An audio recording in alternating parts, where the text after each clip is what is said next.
والله لازم ويه لال حادتي يا أباغي حادتي أباغنك أبويانك إنك أركارين أنا سينجري أنا نافي سينجري أبان في رجل تايا رجيك شمرن بي أربا جفتن أبوليان كيسن لفات فانا مجر أبدا إنك أركارين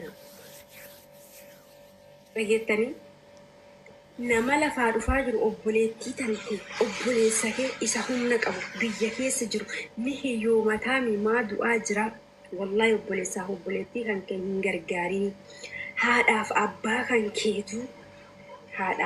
kan keetu yoo isaan dhuga marmaatiin kiyya rakkataadha rakkoo qaba jettee beekte qofa qarqaare malee maatiillee yeroo hundaan gargaarin maatii yeroo ati gargaaruu qabdu yeroo akkamii beektaa yeroo maatiin kee humna qabu osoo hin taane yeroo maatiin kan kee walii gad deemee tattaafatee waa hojjetee jiraachuu danda'u osoo hin taane yeroo maatiin kee umrii isaanii ol deemaa yoo deemu maatiin kee ni dadhaban ni dullooman nama harka isa qabu barbaadan magaalaa duraan bu'atan gabaa duraan bu'atan bu'achuu yeroo isaan hin dandeenye san haadhaaf abbaa kee bira dhaabbadhu.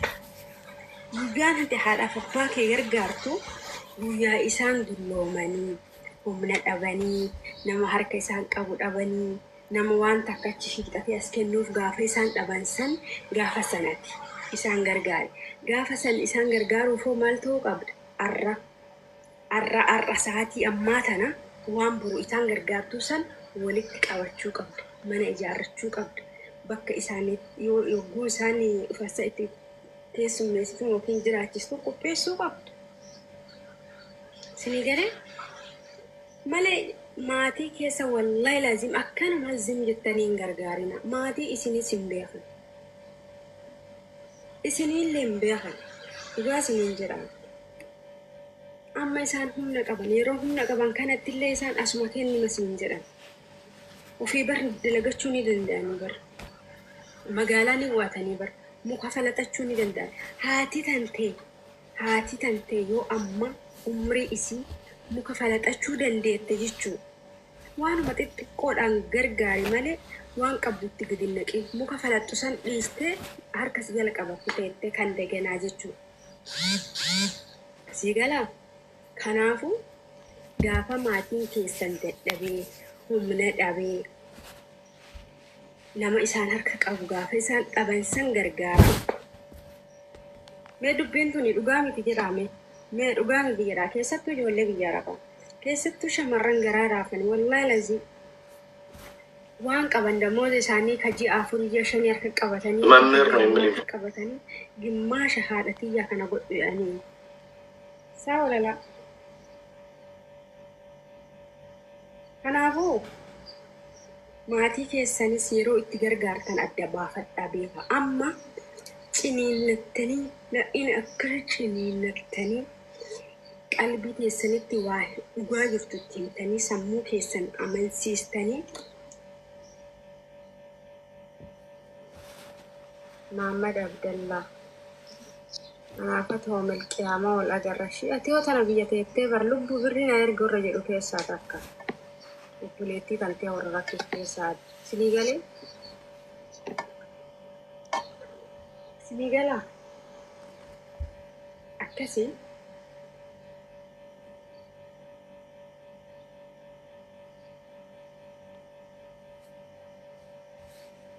wayyee Dr. Beestu akkasii shamarran keenya waa hunda adda baafataa deema. Yogguu nama gargaartan yogguu maatii gargaartan yeroo maatiin keessa waa harkaa qabu maatii keessaniin gargaarina. Jiraaye warri akkana hattu obboleessi hattullee ni jira. Hayyana leelu obboleessi kee biyya yoo jiraate wallahi lazim obboleessa biyyaa yoo qabaate obboleettii biyyaa obboleessa.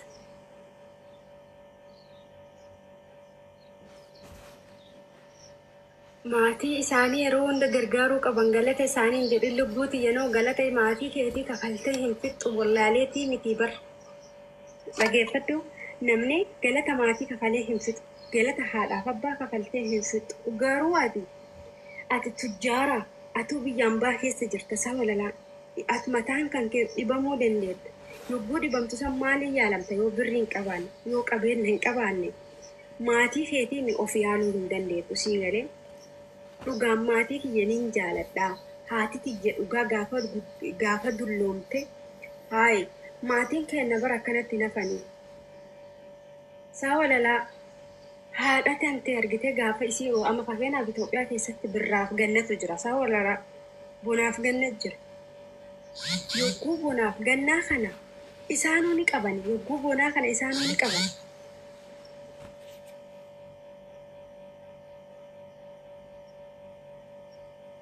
sa bonaaf ganna qabaa bar biyyi teennaa bonaaf ganna qabdi bona yogguu jedhan yeroo maatiin hiyyeessi yeroo itti argatu yeroo hiyyeessi waa itti argatu san ati damooza kee fuutee yoo itti kennite yeroo ganni deebi'u sana horri kan kee argite harki isaanii qaqal'ata yaani waan bunaan bitatanuu ni dhaban biyya keessatti Itoophiyaa hin beekan ni dagattanii hin dagatina akkasii miti jireenyi akkasii miti haay harkaan taap godhaa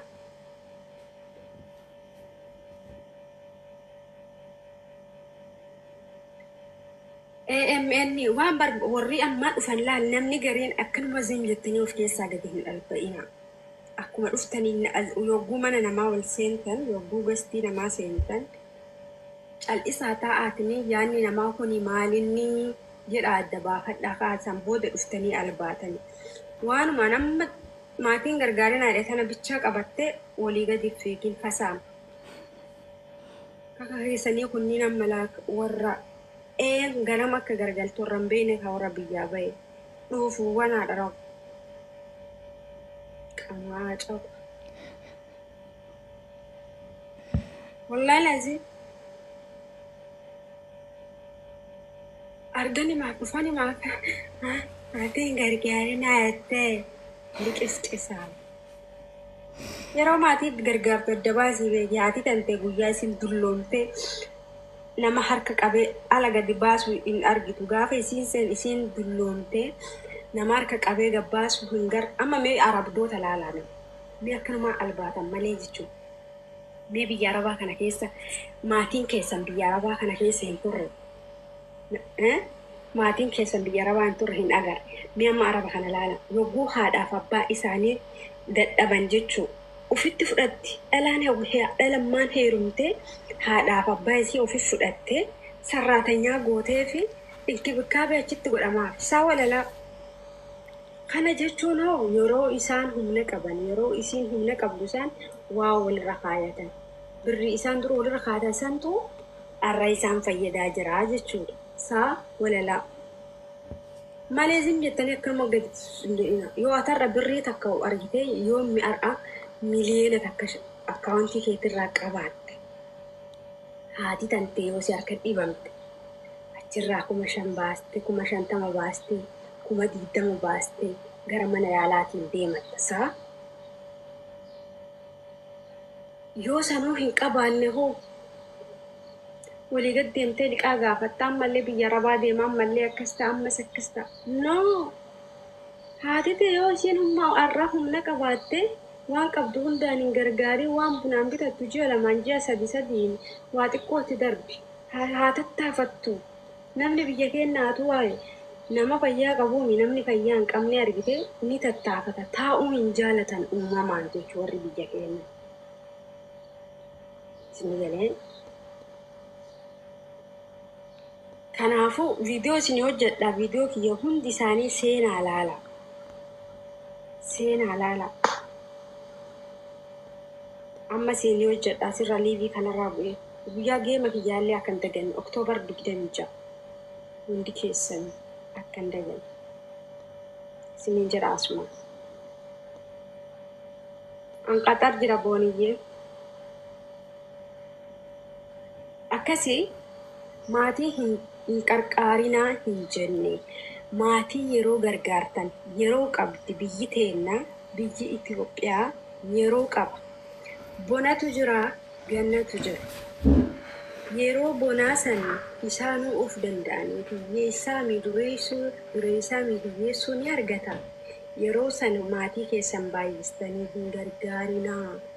Yoo maatiin kiyya rakkataa anama fakkeenyaaf maatiin kiyya rakkataa miti dhugama isiniin jedha.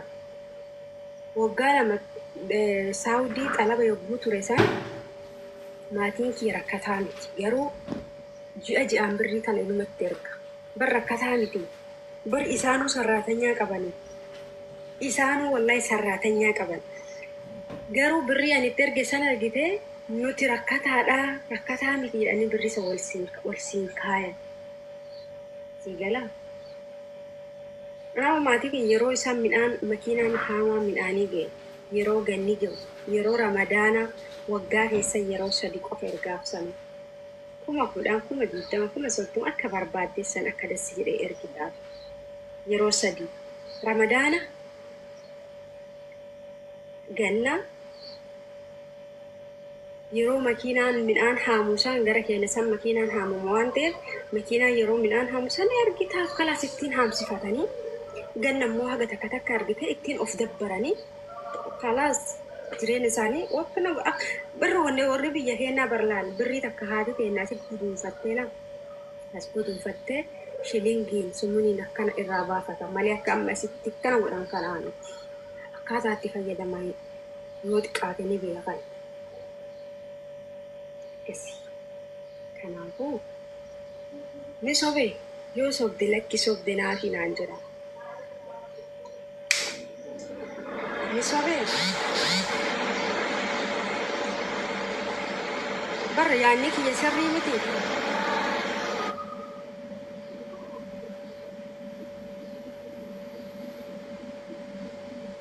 Galatooma maaliif kan yaada kana fida beektanii ni arge biyya keessas jiraadhee jira. Wallahi lazim Itoophiyaa keessas jiraadhee jira. Biyya Arabaas kana duras ammaa miti kana duras jiraadhee jira. Namni yogguma yeroo jalqaba biyyaa buusa waan akka hin beeku adaduma guddataa deemtuun yaada keetii miti yaada naannoo kan keetii hunda baraa deemti. Waan ofii keetii ijaan argitu san sammuu kan keetitti fiddee sammuu kee kun yaada.